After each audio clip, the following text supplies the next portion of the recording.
Nosso convidado é um dos maiores nomes do rock nacional. Ele está lançando uma biografia para contar o que viu e viveu. Eu sou fã desse cara, Diguinho. Marcelo Nova! E meu pai ficou em casa de 73. Eu desde gritou orgulhoso, agora chegou a nossa vez.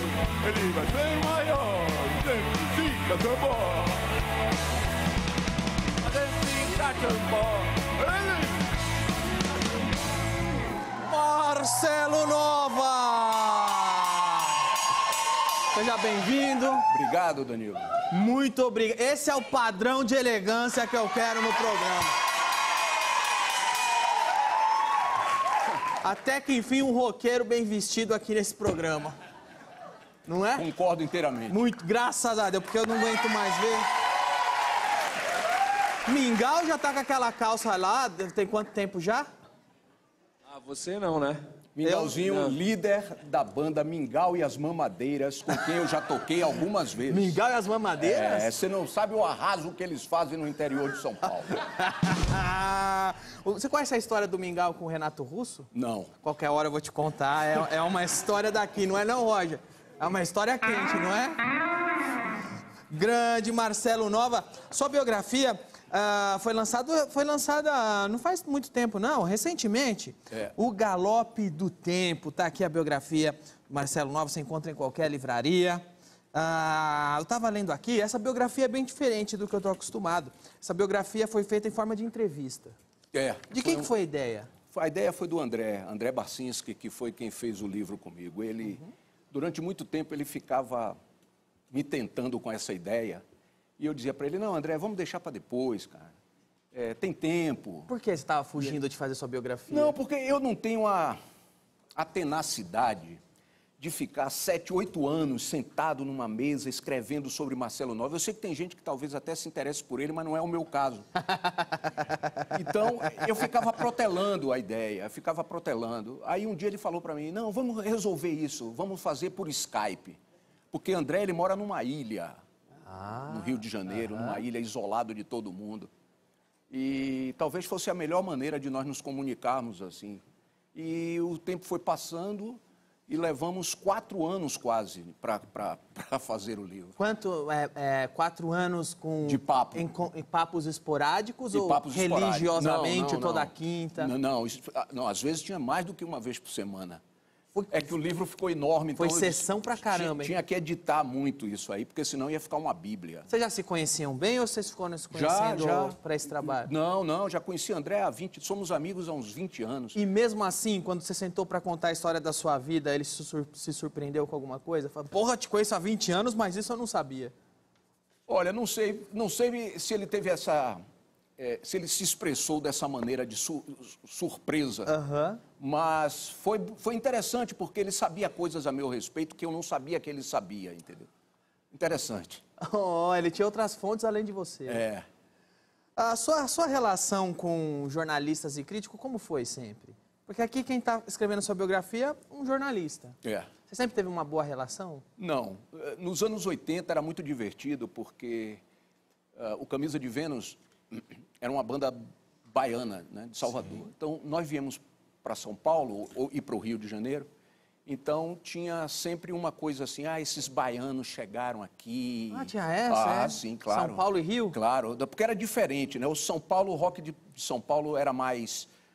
tinha mais uma coisa de punk na veia, de fazer uma sonoridade mais rude e tal. O rock do Rio de Janeiro era mais colorido, né? Todo mundo era rebeldinho de verde-limão.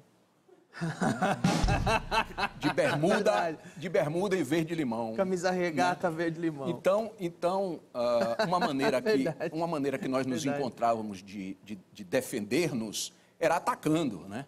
Então surgiram alguns embates com alguns jornalistas que foram interessantes. Mas vem cá, o Raul Seixas era muito cultuado. São Paulo e Rio. E o pessoal ainda ficava com essa rock baiano aqui agora. Ainda tinham essa depois do Raul? Tinha, era muito setorizado. Tinha a turma de Brasília. É verdade. Era muito setorizado. E tinha os baianos no meio, entendeu? O livro conta, essa sua história de vida aqui no livro, conta alguns embates que você teve com... Não necessariamente. Alguma coisa. Porque eu li há muito tempo atrás uma entrevista de um comentário, na verdade, de Paulo Francis sobre uma biografia de Audrey Hepburn. E Francis escreveu assim: se você quer saber quais foram os galãs que ela levou para a cama, ou se ela cheirava cocaína na bandeja, esqueça, porque Audrey é uma lady e a biografia dela é classe pura.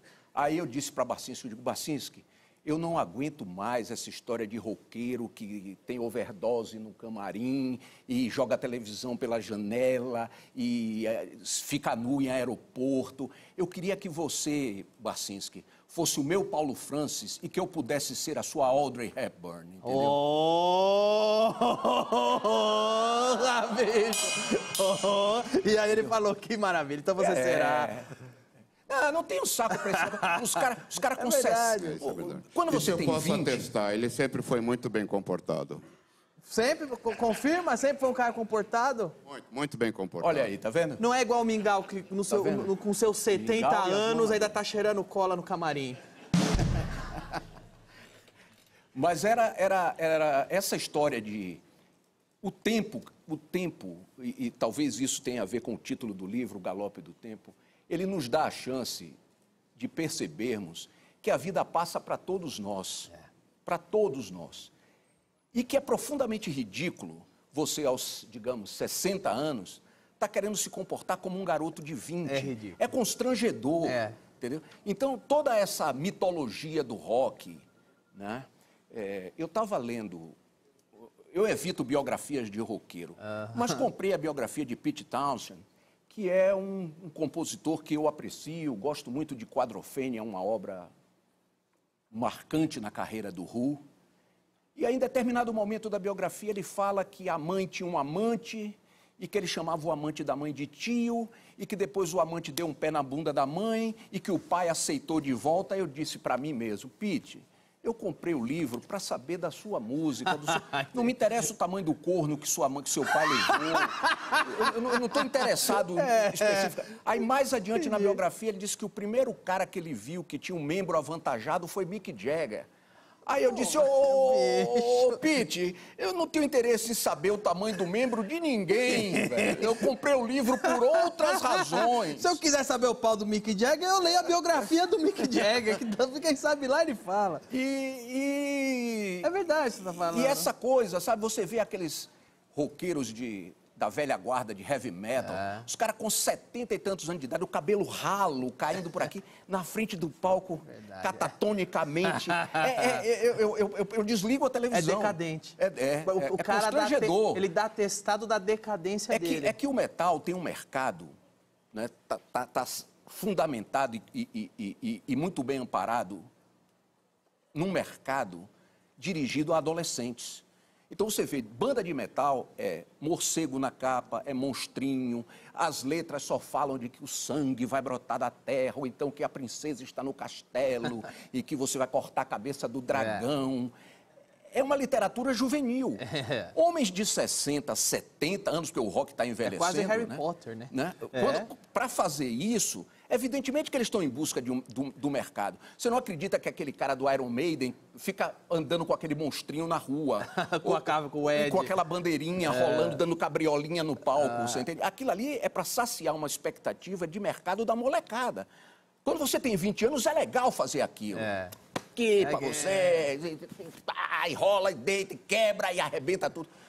Aos 70, é ridículo. É verdade, cara. Mas eu vou falar uma coisa, que eu sou muito feliz de ser seu fã do Roger, da sua música, da música do Roger. Vocês estão muito bem para a idade de vocês e eu não sinto nem um pouco constrangido de falar, porra, sou fã do Marcelo Nova mesmo, sou fã do Traço, sou fã do Roger. Comparado com o Niemeyer, eu tô ótimo. Você tá do caramba. E tá bem onde está, entendeu? Está bem resolvido. Não é está bem resolvido. É isso que é. Quando você vê aquele cara de 70 anos agindo igual um cara de 20, você fala, porra, esse cara não tá bem resolvido. Não tem como admirar esse cara. É que tem essa coisa do rock de querer criar uma mitologia de eterna juventude, né? O rock não envelhece, essas bobagens todas que você está acostumado a ouvir e que vai entrando e que vai acabando, de uma certa maneira, você acaba acreditando naquela bobagem, de tanto que ouve, né? Mas quando o músico fica bem resolvido, sabe envelhecer, o trabalho dele melhora. Você vê o Johnny Cash, você pega, porra, quanto mais velho ficou, melhor foi ficando, cara. Você vai ficando mais orgulhoso de ser fã do cara. Aqui, vamos, já que estamos falando da sua vida, quantos anos aqui, Marcelo? Rapaz, devia ter uns 3, 4... por aí, 3 anos, por aí. Você lembra o dia dessa foto? Não, não lembro. Mas era você aqui.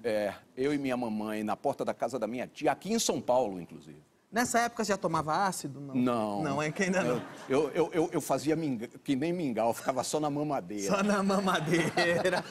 O mingau também até hoje, só tá mamando, né, mingau? Tá mamando por aí. Com quantos anos você começou a se interessar por rock? Muito cedo, com 9 para 10 anos, eu pedi a meu pai para comprar um disco de Little Richard, que eu não sabia quem era, não sabia nada, e ele me deu o disco, e a partir daí foi como se um tsunami tivesse passado na minha vida. Tudo que eu via antes deixou de ser interessante. Tudo, absolutamente tudo.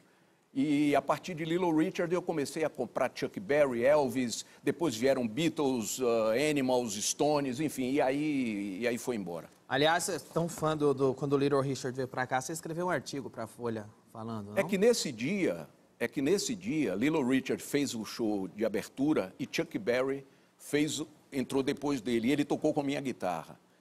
Então, eu fui convidado para escrever sobre essa efeméride. E não foi... Hoje, falando assim, você tem todo esse tempo para assimilar a importância disso, né?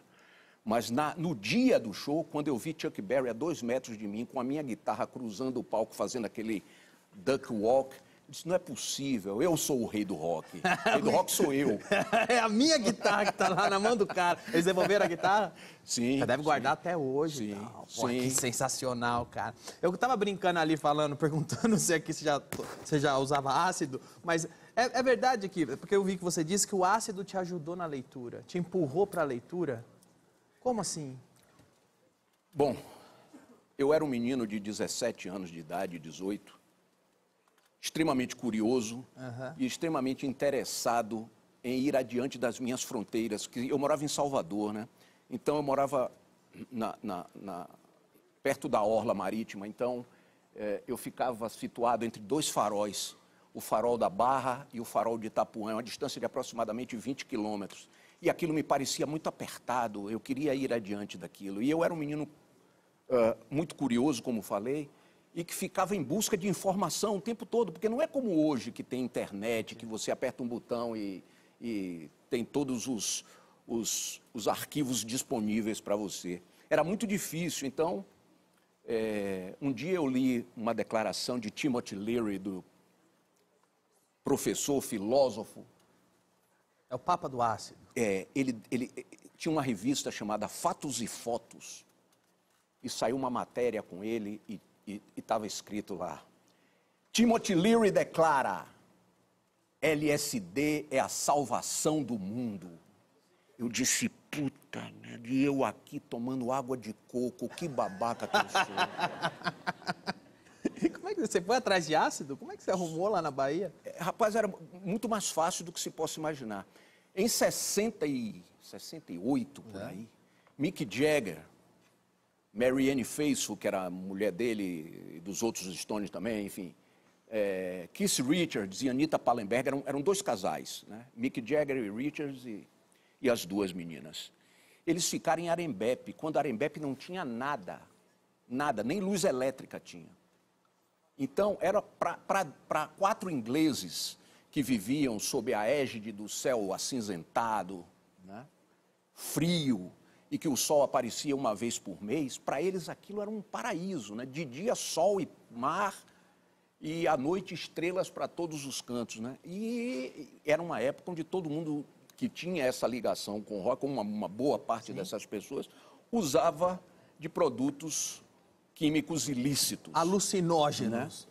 E eles não foram diferentes. Quando eles voltaram para a Europa, eles fizeram uma propaganda de Arembepe que de repente a Bahia se viu cheia de italianos, alemães, americanos, ingleses, todo mundo em busca do paraíso perdido para se drogar e... Em paz. Em paz, exatamente. E Arembepe virou uma lenda de... E aparecia, os caras traziam umas caixinhas... Virou Shangri-La. Com 100, 200 ácidos para vender, porque eles sobreviviam lá através disso, né?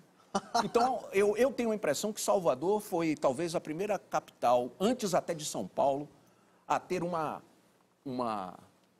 avalanche de ácidos lisérgicos. Isso eu estou falando de 1968, é muito tempo. E você quando tomou, o que você achou? Você já teve algum efeito... É muito difícil falar sobre experiência com ácido lisérgico, porque primeiro que ela acelera muito a sua capacidade de raciocínio. Você consegue ter a memória da experiência? Em alguns trechos, sim, e a percepção. Então, não é como você fumar um baseado que vai ficar 2 horas, 3 horas ali, depois vai para a cama, come um pedaço de bolo desse tamanho e vai dormir. Você fica 18, 20 horas ligado. Né? É uma experiência longa, né?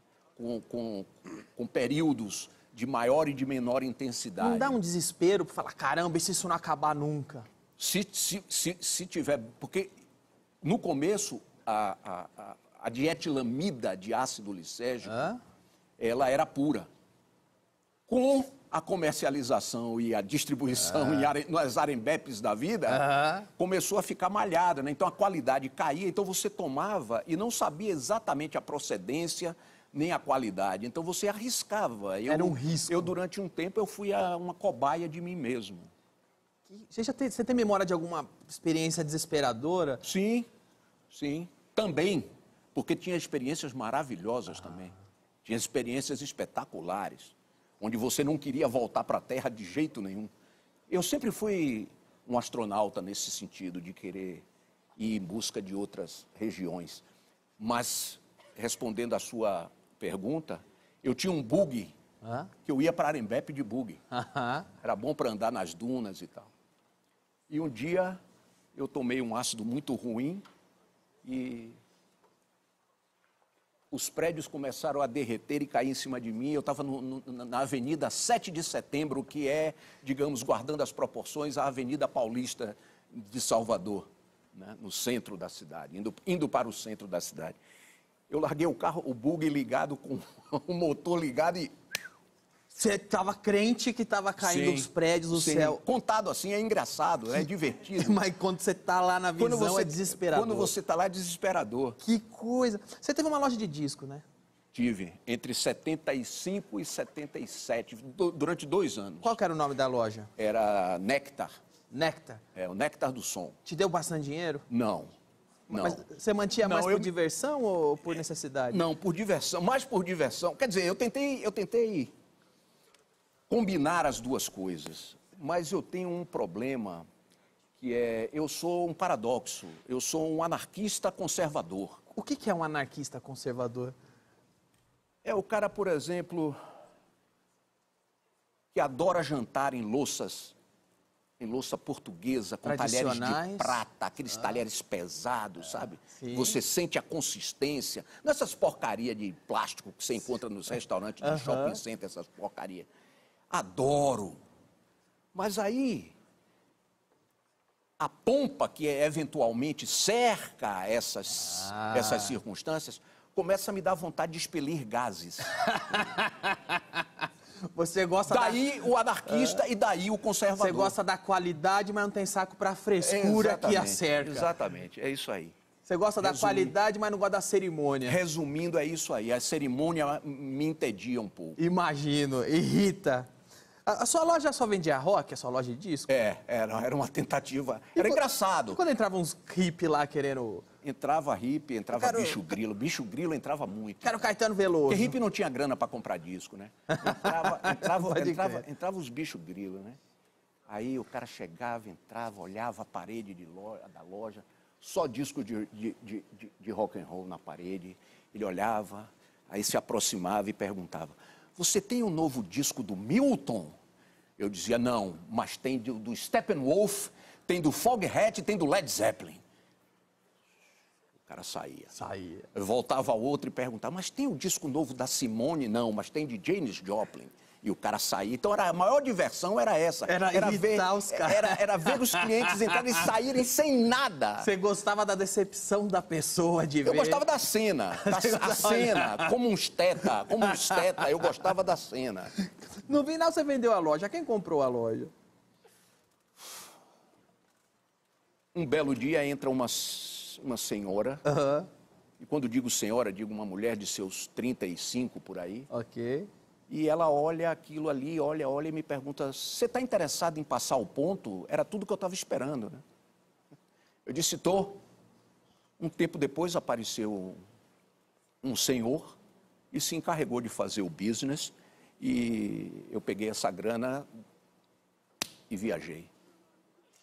E foi aí que você teve a ideia de fazer a banda? Em que momento você falou? Não, eu queria fazer uma banda desde garoto, né? Desde pegar a raquete de tênis de meu pai e ficar na frente do espelho e fazendo dublagem dos Beatles e tal.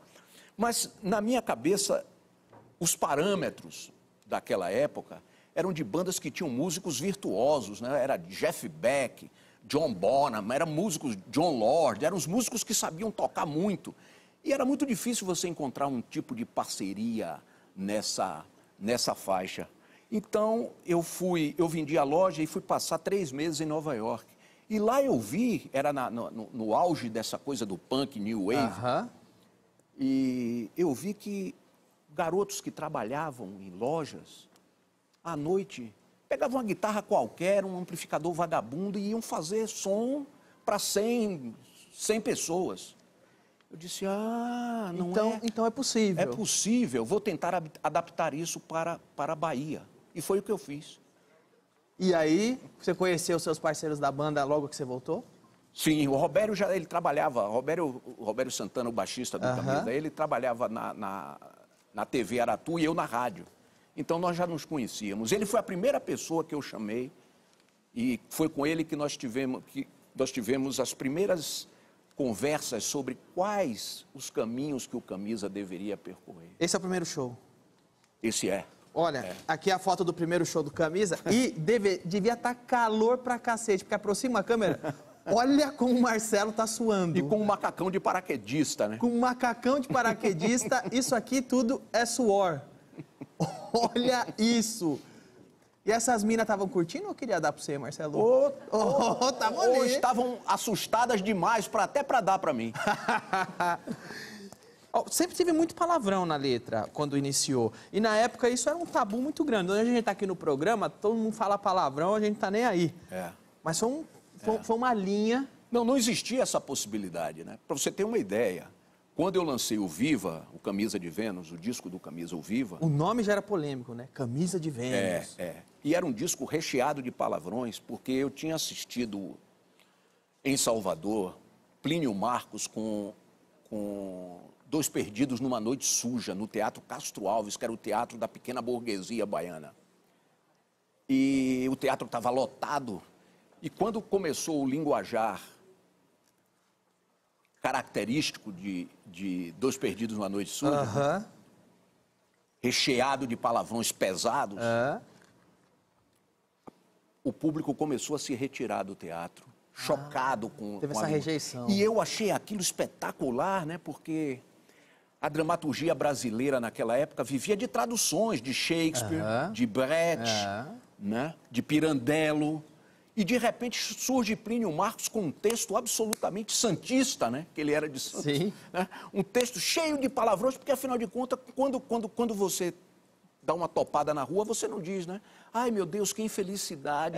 Na vida real não tem o bastardo. Ninguém fala seu bastardo. Só na sessão da tarde. Só na sessão da tarde. Nem no filme da sessão da tarde falam bastardo. É só naquela dublagem que falam, né? E foi isso. Eu tentei transpor do teatro para a música uma linguagem que fosse mais informal, nesse sentido, de utilizar essa coisa mais imediata, né? Que é o que é a vida real, não? E que é o que Plínio fazia no teatro. Eu resolvi tirar o chapéu para ele. Disse, ele fez no teatro, eu vou fazer na música. Só que na época havia uma divisão de censura, divisão de censura federal, né? Ah, tinha um departamento. Um dia eu estava no Iguatemi, no shopping Iguatemi, tinha uma loja, Roger vai lembrar disso, uma loja chamada Hi-Fi. Hi-Fi, E eu estava lá dentro da loja, de repente entraram dois caras com a carteirinha da censura, Departamento de Censura Federal. Tem o disco do Camisa de Vênus, o lojista disse, tem, vamos recolher. Eu vi 50 discos meus serem presos e levados para o Camburão. Você estava lá. E eu olhando... Você nem se meteu? Falou... Não, eu fiquei olhando, eu achei aquilo muito interessante. Eu disse, olha que curioso. A obra está sendo presa e o autor está solto. Não faz sentido nenhum, né? Não faz sentido nenhum. Nenhum. Mas você replicou o que você viu no teatro, não? O pessoal foi indo embora, você viu o pessoal levando teu disco embora. E sabe o que aconteceu? Em função disso, o boca a boca, que na época funcionava muito, o boca a boca, acabou fazendo com que esse disco foi o primeiro disco. O disco vendeu na época 160 mil cópias, que na época tinha disco de ouro. Vocês ganharam muito rápido a popularidade. E sem tocar em rádio. Foi esse aqui. Não, esse foi o primeiro compacto, esse foi o primeiro single, antes dos álbuns. Vocês atingiram a popularidade muito rápido. Ó, o que é isso aqui, ó? É um convite para um show?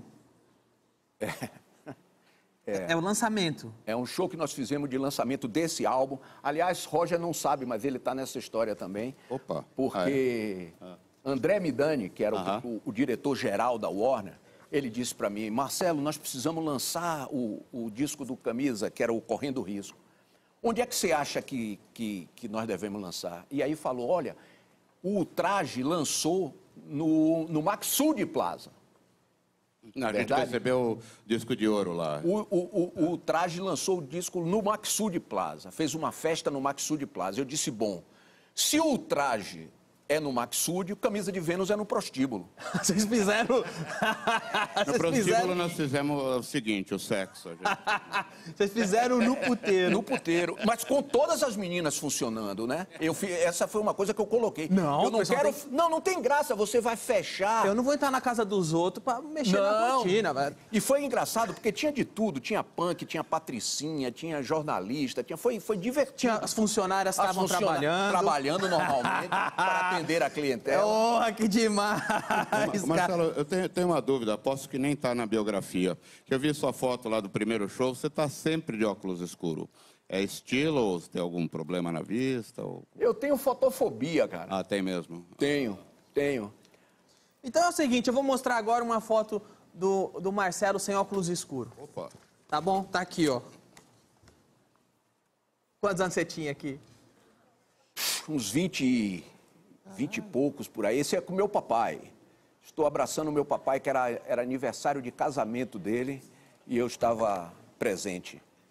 Demais. Aliás, você está abraçando seu pai, eu vi seu filho aqui, trombei com ele aqui. Vocês vão tocar no final junto, né? Vamos tocar. Tudo bem? Cadê? Tá aí? Bem-vindo aí novamente aí, tá todo o pessoal aí.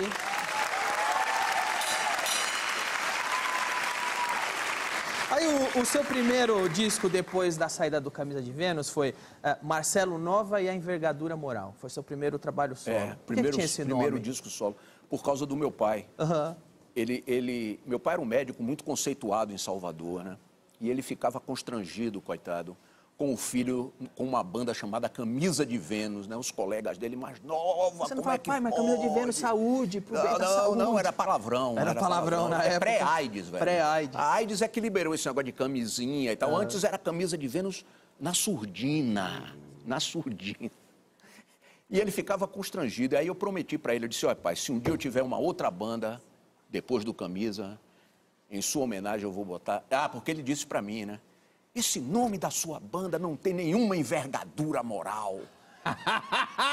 Aí eu disse, pois a próxima banda que eu vou ter vai se chamar, em sua homenagem, vai se chamar Envergadura Moral. E eu cumpri a minha palavra, embora ele já não estivesse mais aqui para ver. Ele não estava aqui para ver? Não, Porra, antes que pena, ele tinha falecido. Mas eu cumpri a palavra. Tu cumpriu, você pode falar. Aliás, é um excelente nome para a banda, Marcelo Nova. Olha aqui. Envergadura Moral. E a Envergadura tá aqui, Moral. Chegou. Não traio a mim mesmo. Tá certo, aí, ó.